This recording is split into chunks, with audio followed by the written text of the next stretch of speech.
Mavis Byron, una viuda de 78 años que una noche fue llevada a urgencias por su hermana temprano en el día. La señora Byron había visto sangre de color rojo brillante en sus heces, lo que atribuyó a hemorroides. Continuó con sus actividades diarias, limpiaba su casa por la mañana, almorzaba con sus amigos, etc. Sin embargo, el sangrado de la unidad de cuidados intensivos para perdón, intensivos. Sin embargo, el sangrado continuó durante todo el día, disculpe. Y a la hora de cenar ya no podía ignorarlo. La señora Byron no fuma o toma alguna bebida alcohólica. Solamente toma aspirina, según sea necesario para la artritis, a veces hasta 10 tabletas a diario. En la sala de urgencias, la señora Byron estaba mareada, pálida, fría y muy ansiosa. Su hematocrito fue del 29%, que lo normal para las mujeres sería del 36 al 46. Exceder. Siguiente. Ya, el caso que toca, mejor dicho, lo que escribe es sobre el shock hipovolémico, lo cual es una condición médica grave que ocurre cuando el cuerpo experimenta una disminución significativa del volumen sanguíneo circulante, generalmente debido a una pérdida de sangre o líquidos corporales. Desde el punto de vista fisiológico, el shock hipovolémico desencadena una serie de respuestas en el cuerpo para tratar de mantener la perfusión de órganos vitales. Esas respuestas incluyen la activación del sistema nervioso simpático, que aumenta la frecuencia cardíaca, y la vasoconstricción periférica para mantener la presión arterial. Además, el cuerpo redistribuye el flujo sanguíneo hasta órganos críticos, como el cerebro y el corazón, mientras que disminuye el flujo a tejidos menos esenciales. Sin embargo, si la pérdida de volumen sanguíneo no se corrige, estas respuestas pueden resultar insuficientes y conducir al deterioro de la función orgánica, y en casos graves, al fallo de múltiples órganos y la muerte. Siguiente. En el análisis fisiológico de este caso podemos ver que incluye varios aspectos importantes, como la pérdida de sangre de la señora Mavis debido a los divertículos en la pared del colon, lo que llevó a una disminución significativa de su volumen sanguíneo y como resultado a una disminución de su hematocrito. La administración de solución salina normal ayudó a restaurar el volumen sanguíneo, la presión arterial. La realización de una colonoscopía permitió identificar la fuente del sangrado y confirmar su cese espontáneo. La ansiedad, palidez, mareos y sensación de frío experimentados por la señora Wyre son indicativos de una respuesta fisiológica al shock hemorrágico, donde el cuerpo trata de mantener la perfusión de órganos vitales mediante la redistribución del flujo sanguíneo. La rápida recuperación de la presión arterial y del estado general de la paciente puede atribuirse a la restauración del volumen sanguíneo y a la detención del sangrado. El plan de seguimiento, que incluía la posibilidad de insertar un catéter vesical para monitorear la producción de orina, demuestra la importancia de evaluar la función renal en casos de hemorragia aguda. Afortunadamente, la rápida recuperación de la señora Baer eliminó la necesidad de un tratamiento adicional. El uso excesivo de aspirina por parte de la paciente podría haber aumentado el riesgo de complicaciones, ya que la aspirina inhibe la síntesis de prostaglandinas, que tienen propiedades vasodilatadoras. Sin embargo, en este caso parece que la pérdida de sangre no resulta en complicaciones adicionales debido a la pronta intervención médica y la recuperación espontánea de la paciente. Continúa. Y en conclusión, la conclusión fisiológica de este caso es que el cuerpo humano tiene mecanismos efectivos para responder a la hemorragia aguda y restaurar homeostasis. Cuando la señora Mavis Byron experimentó una pérdida significativa de sangre debido a los divertículos de la pared del colon, su cuerpo activó mecanismos compensatorios para mantener la presión arterial y la perfusión de órganos vitales. La administración de solución salina normal ayudó a reponer el volumen sanguíneo perdido, mientras que la colonoscopia permitió identificar y detener el sangrado. Los síntomas del shock hemorrágico que experimentó la paciente, con ansiedad, palidez, mareos y sensación de frío, son indicativos de una respuesta fisiológica adaptativa del cuerpo para mantener la perfusión de órganos vitales. La rápida recuperación de la presión arterial y del estado general de la paciente, junto con la ausencia de complicaciones graves, resalta la eficacia de estos mecanismos compensatorios. Bueno, eso es todo, gracias.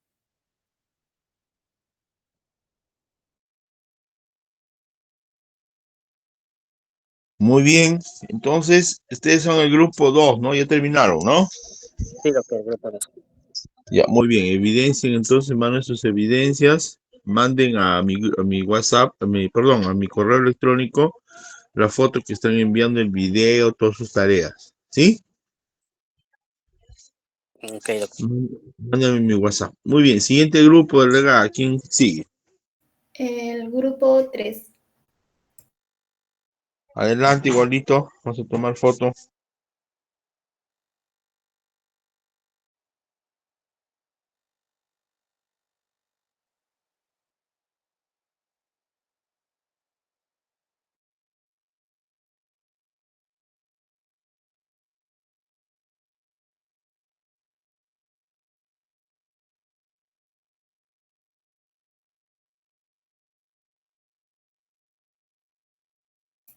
Listo, doctor.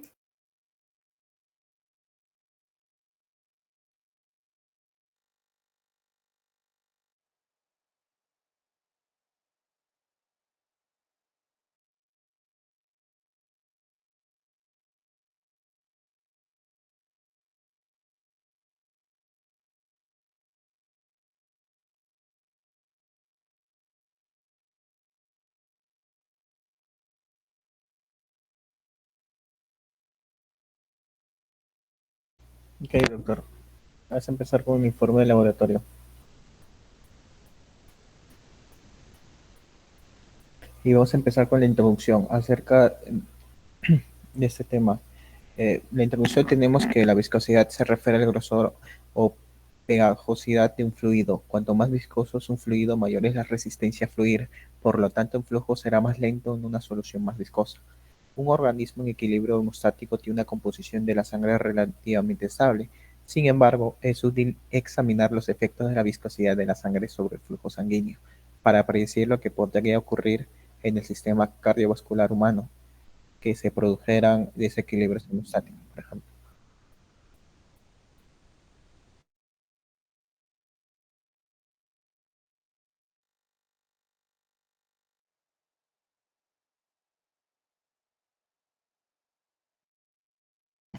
Bueno, en la parte de discusión tenemos que la viscosidad de la sangre se debe a la presencia de proteínas plasmáticas y elementos formes que incluyen los glóbulos blancos, que vienen a ser los leucocitos, los glóbulos rojos y las plaquetas. Los elementos formes y las proteínas plasmáticas de la sangre rozan unos sobre otros, lo que aumenta la resistencia al flujo con una viscosidad entre 3 y 5, y la sangre es mucho más viscosa que el agua. Ahora mi compañero seguirá con el experimento.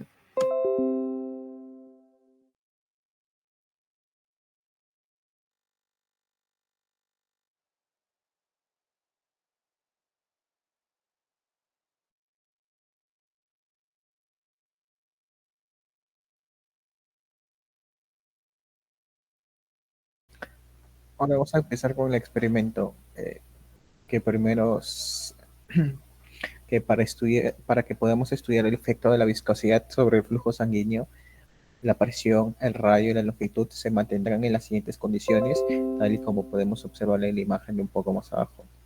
¿Puedes bajar, por favor? Tal y como observamos acá, que tenemos el radio 5, la viscosidad 1 y la longitud en milímetros en 50. Baja, por favor. También observamos que la viscosidad está fijada en 1, como dijimos anteriormente, pulsamos en Start. Luego observamos el movimiento del fluido en el recipiente de la derecha que pasa a la izquierda mediante la presión. Baja, por favor. Eso es lo que casi siempre vamos a ver en este experimento. Es lo mismo. Se lo vuelvo a repetir, pero con otras variables.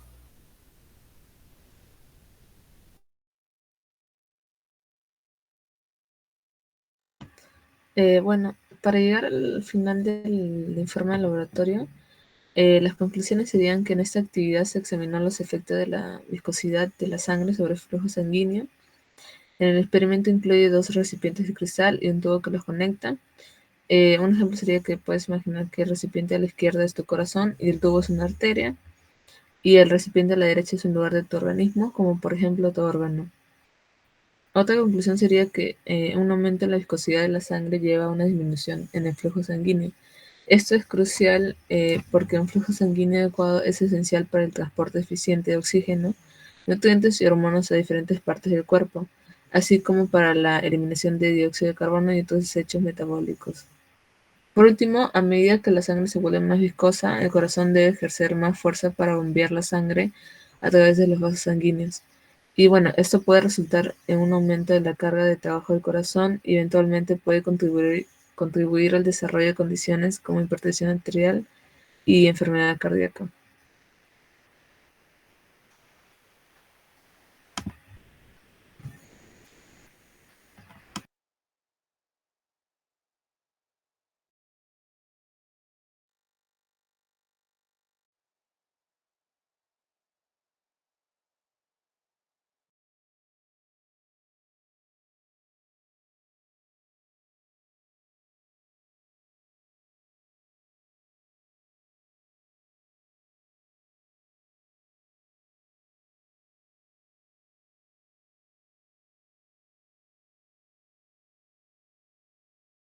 Vamos adelante.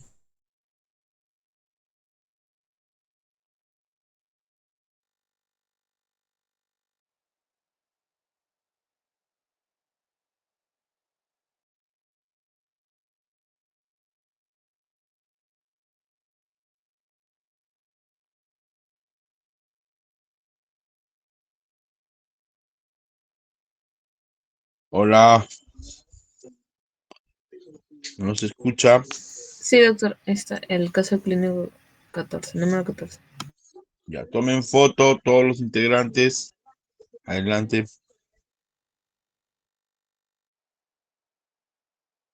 Listo, doctor.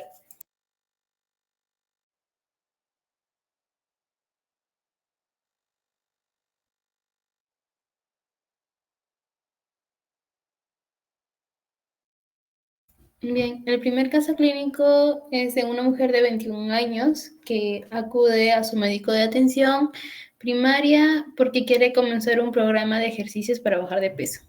Está preocupada porque cuando hacía ejercicios en el pasado notaba que su corazón parecía latir rápidamente. No tiene antecedentes médicos conocidos y no tiene familiares con problemas médicos. Ella niega el dolor en el pecho. Después de un examen físico completo, todo parece ser normal. Y el médico le asegura a la paciente que su aumento de la frecuencia cardíaca es normalmente una respuesta normal al ejercicio. Continuando con las preguntas. ¿De qué, dos maneras se controla el flujo sanguíneo al músculo esquelético? El flujo sanguíneo al músculo esquelético se controla principalmente de dos maneras. Regulación local, cuando el músculo esquelético está activo, cuando hay un aumento en la demanda de oxígeno y nutrientes, así como la acumulación de los productos de desecho metabólico, como el dióxido de carbono y el ácido láctico. Y regulación neural, que es el sistema nervioso autónomo, específicamente el sistema nervioso simpático, también desempeña un papel importante en el control del flujo sanguíneo al músculo esquelético. ¿Cuáles son algunas diferencias entre la circulación cerebral y la circulación esquelética? La circulación cerebral está diseñada para proporcionar un suministro constante de oxígeno y glucosa al cerebro, que es vital para mantener sus funciones metabólicas y eléctricas.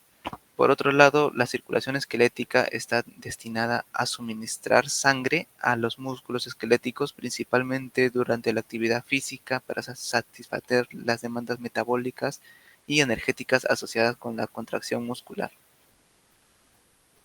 ¿Cuáles son las formas de control extrínseco del flujo sanguíneo? El control extrínseco del flujo sanguíneo se refiere a la relación del flujo sanguíneo por mecanismos fuera del propio tejido o órgano donde se encuentra la circulación. Regulación nerviosa. El sistema nervioso autónomo, específicamente el sistema nervioso simpático, desempeña un papel importante en la regulación extrínseca del flujo sanguíneo. Y la regulación hormonal, que son varias hormonas como la adrenalina, la noradrenalina, la vasopresina, la angiostina 2, que pueden influir en el flujo sanguíneo mediante la regulación de la contractibilidad vascular y la permeabilidad de los vasos sanguíneos. Gracias.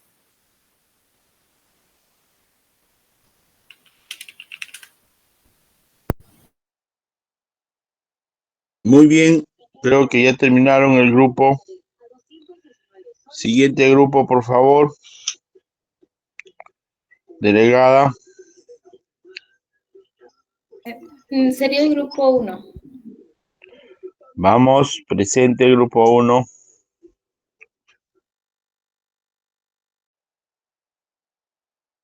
Ok, ahorita lo presento, doctor.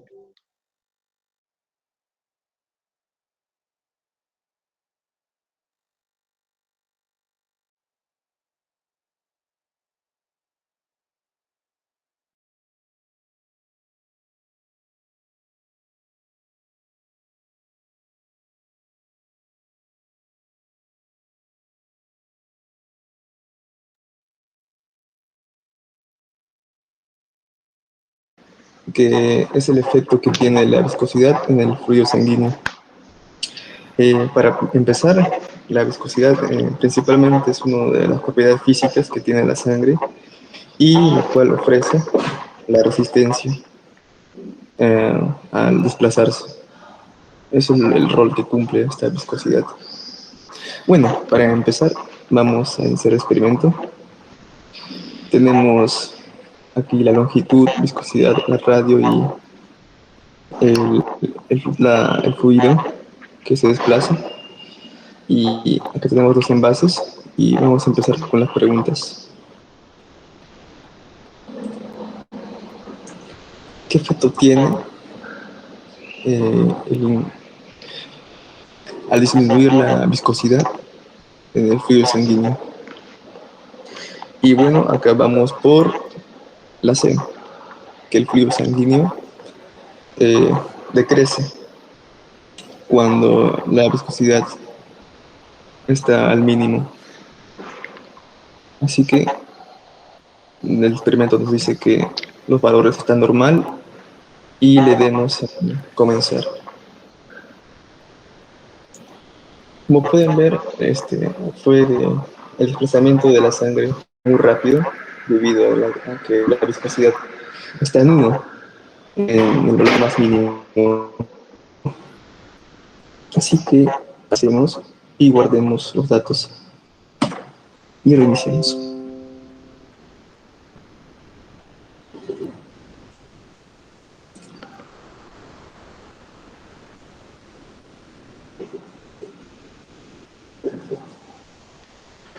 Ya. Bueno, ahora nos preguntan, ¿no?, ¿cuál es la relación entre el flujo sanguíneo y la viscosidad? Y bueno, son inversamente proporcionales, ¿no?, entre ellas, ya que al haber más viscosidad, el flujo sanguíneo es mucho más lento. La respuesta sería la B. Y ahora vamos a probarlo, porque nos indica el libro que tenemos que aumentar la viscosidad de 1 a 2. Y iniciamos el experimento.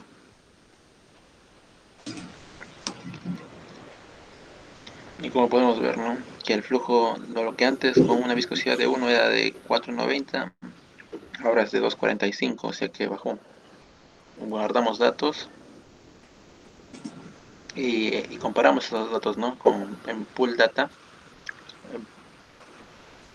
Y veamos ahí, ¿no?, la relación entre una viscosidad mucho mayor y menor.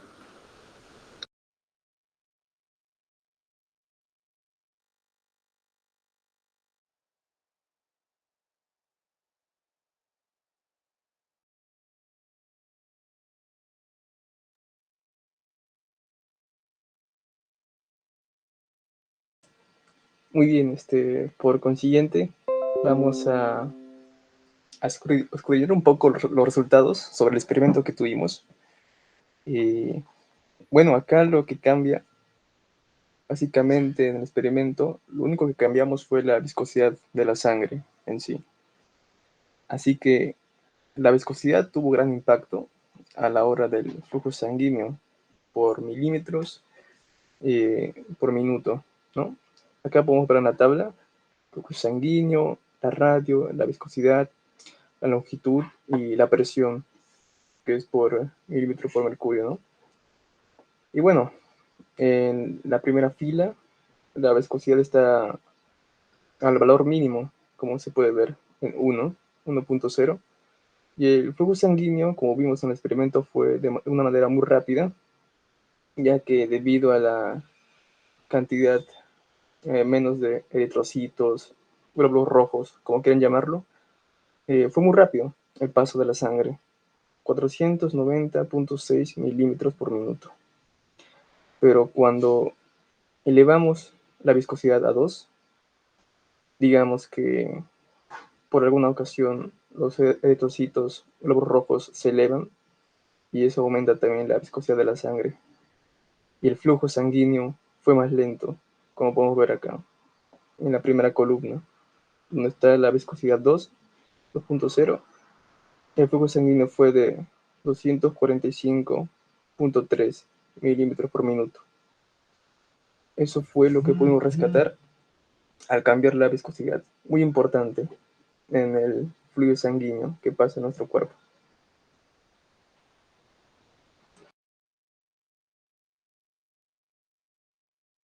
Excelente. Y bueno, doy el pase a mi siguiente compañera para que siga con las discusiones. En el primer experimento se observa que la viscosidad está en valor mínimo que es 1, ¿no? Y se obtiene un resultado de 490.6 mililitros por minuto en el flujo sanguíneo, lo que quiere decir que hay una baja viscosidad, lo que significa que la sangre es menos espesa y puede fluir más fácilmente a través de los vasos sanguíneos. En el segundo experimento vemos que el aumento de la viscosidad es 2, lo que hay un cambio en el flujo sanguíneo. Por ende, la viscosidad es más alta, lo que indica que la sangre es más espesa y que tiene una resistencia mayor al flujo. Y por consiguiente, el flujo sanguíneo disminuye, a comparación del primer experimento, ¿no?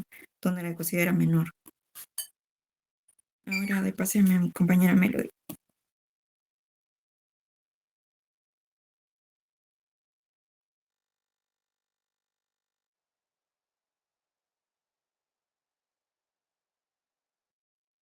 Vamos.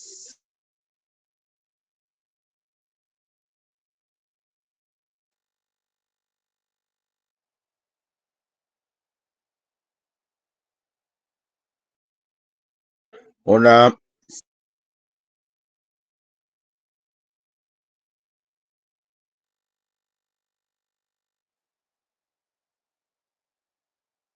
Ya, doctor, yo voy a exponer las conclusiones. Bueno, en las conclusiones existe una relación inversa entre el flujo sanguíneo y la viscosidad sanguínea, ya que el experimento, ¿no? Al aumentar la viscosidad de 1 a 2, hubo un flujo sanguíneo menor, alrededor de, que al inicio era de 490 mililitros por minuto, este bajó a 245 mililitros por minuto. Además de que por esto suponemos que en caso de la viscosidad sanguínea aumenta, la sangre se vuelve más espesa y pegajosa, lo que aumenta la resistencia al flujo y disminuye la velocidad del flujo sanguíneo. Esto puede tener implicaciones importantes para la salud cardiovascular, ya que en un aumento de la viscosidad sanguínea puede aumentar la carga sobre el corazón y contribuir al desarrollo de enfermedades cardiovasculares.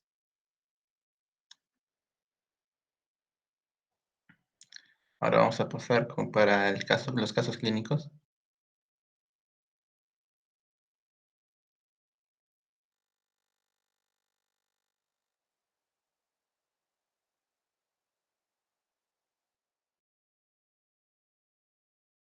¿Qué pasó? ¿Ya terminó? ¿Qué pasó? Ya, tome foto. A ver, Río del Pozo, Jara, Pedrosa, Casas, ¿están? Sí, profesor, presente. Sí, profesor. Ya, manden foto por interno delegadas, tomando captura. Sí, doctor. Ya, adelante.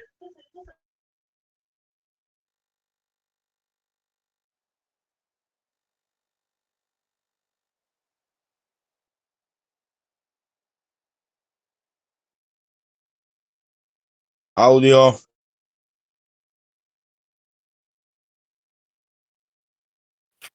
Un momento, por favor. En el caso 9, vemos que un hombre de 45 años acude al servicio de urgencias quejándose de un dolor torácico agudo y punzante debajo del esternón.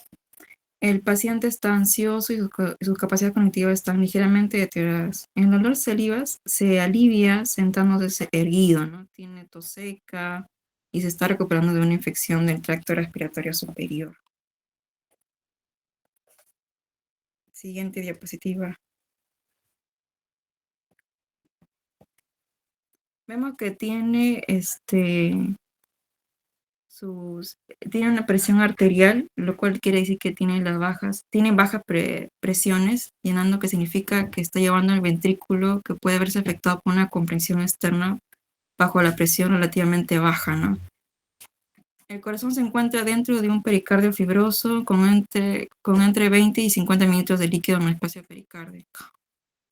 La causa subyacente a estos síntomas del paciente es la acumulación de líquido en el espacio pericárdico, ¿no? El taponamiento pericárdico se acentúa en esta caída y en consecuencia durante la inspiración es mucho menor que la media durante la expiración, lo cual la presión arterial se detecta mediante receptores de estiramiento en el arco aórtico y en el seno carótido. Una disminución en el estiramiento que disminuye el tráfico nervioso en los nervios aferentes varoreceptores en los centros cardiovasculares de la médula y que resulta un aumento en la actividad del nervio simpático y una disminución en la actividad nerviosa, ¿no? de la nerviosa parasimpática.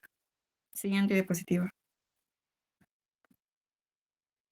Y aquí vemos un mapa mental sobre el taponamiento pericárdico, ¿no?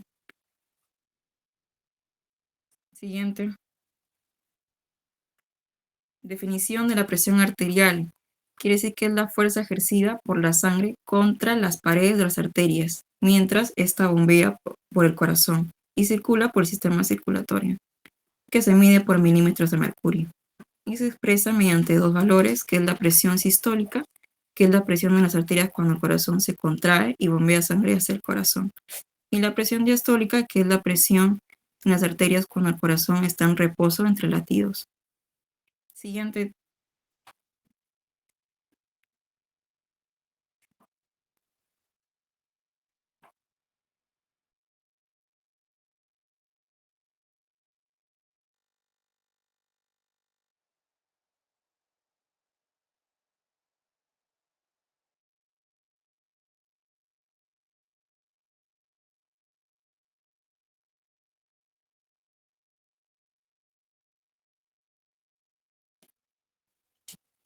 En el caso 14, vemos que una mujer de 21 años se presenta a su médico de una atención primaria porque quiere comenzar un programa de ejercicio para bajar de peso.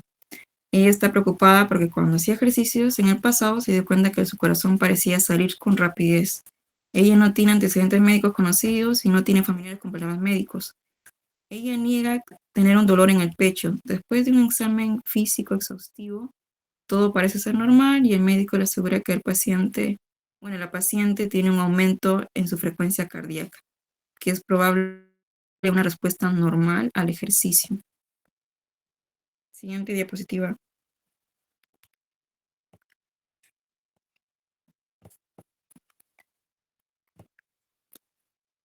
En su condición fisiológica se ve que tiene en el flujo sanguíneo regional, que tiene como un aumento en el flujo sanguíneo, que es la contracción del músculo esquelético, que son causados por factores extrínsecos e intrínsecos. Con el aumento del metabolismo muscular hay un aumento de los metabolitos vasodilatadores, como el ácido láctico, el potasio y la adenosina. El aumento de los metabolitos vasodilatadores representa que el control intrínseco de la circulación esquelética y los factores extrínsecos incluyen a la activación del sistema simpático, que resulta en un aumento de la frecuencia cardíaca y una presión venosa elevada, lo que aumenta el gasto cardíaco. Siguiente diapositiva.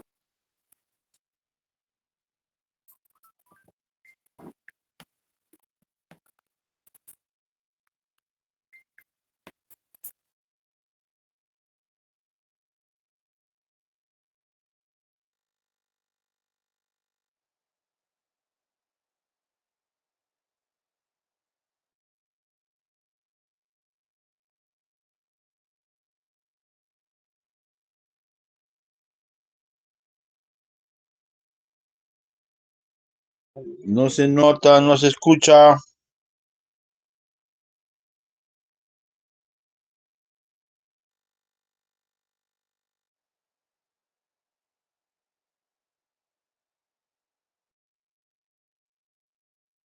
Bueno, pasando al caso clínico 15, nos dice, ¿no? Mavis es una viuda de 78 años que fue llevada a la sala de emergencias en una noche por su hermana. Temprano en el día, la señora había visto sangre roja brillante en sus heces que atribuía a las hemorroides. Continuó con sus actividades diarias, limpiaba su casa por las mañanas, almorzaba con sus amigos y se ofrecía como voluntaria por la tarde como abrazadora en la unidad de cuidados intensivos para recién nacidos. Sin embargo, el sangrado continuó todo el día y ella, a la hora de la cena, no podía ignorarlo. La señora no fumaba, ni tomaba, ni bebía, ni tomaba bebidas alcohólicas. Ella toma aspirinas según sea necesario para las artritis y a veces hasta 10 comprimidos al día. En la sala de emergencias, la señora estaba mareada, pálida, fría y muy ansiosa. Su hematocrito fue de 29%, normal para las mujeres, del 36 al 46%, y su presión arterial de 90 a 60, y su frecuencia cardíaca de 105 latidos por minuto. Bueno, este caso se trata de un shock hipovolémico. Es una forma específica de shock circulatorio.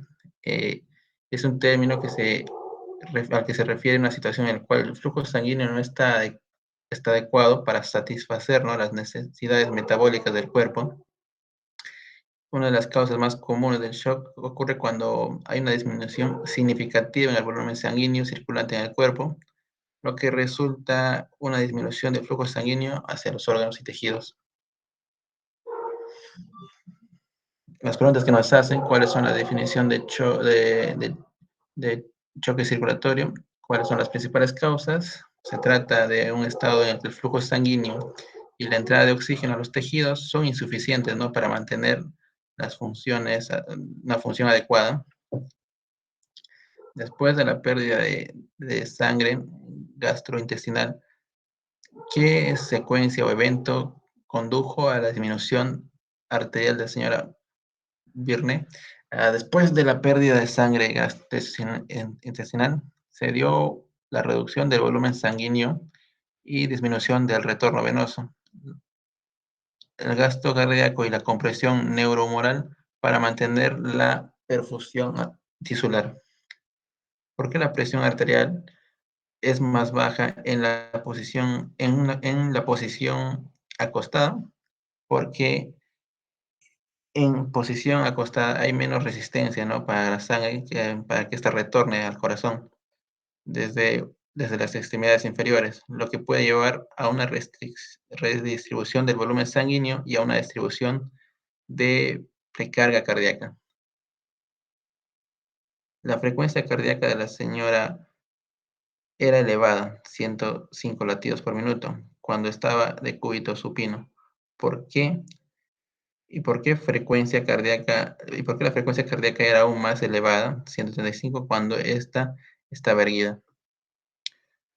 Tanto en la posición, ¿no?, como de cúbito supino como erguida, la frecuencia cardíaca elevada en la señora se refleja la activación del sistema nervioso autónomo como respuesta compensatoria para mantener la perfusión tisular y la presión arterial a nivel adecuado, ¿no?, después de la pérdida de volumen sanguíneo debido al sangrado gastrointestinal.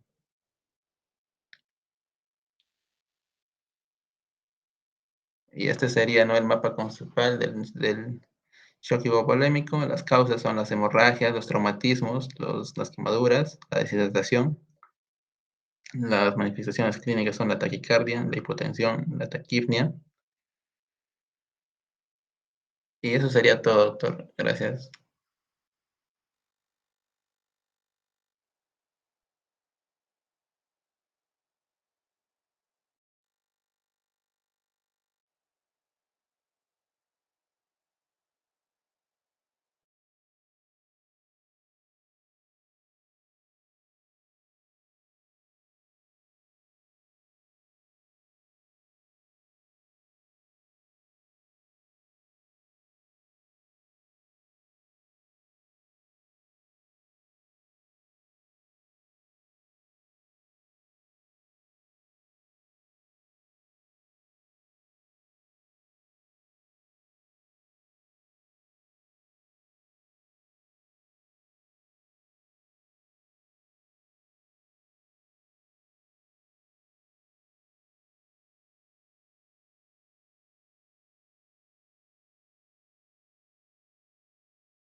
Bueno, chicos, aló, ¿me escuchan?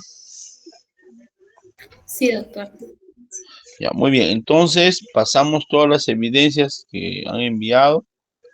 Ya, entonces, por favor, solamente pedirles, ya, que su comprensión, ya, envíen sus evidencias, que han enviado todas sus tareas a mi correo, y eso sería todo por el día de la recuperación, ¿ya? Muchas gracias, jóvenes. Muy buenas noches. Delegada, gracias. Ya, doctor, hasta luego.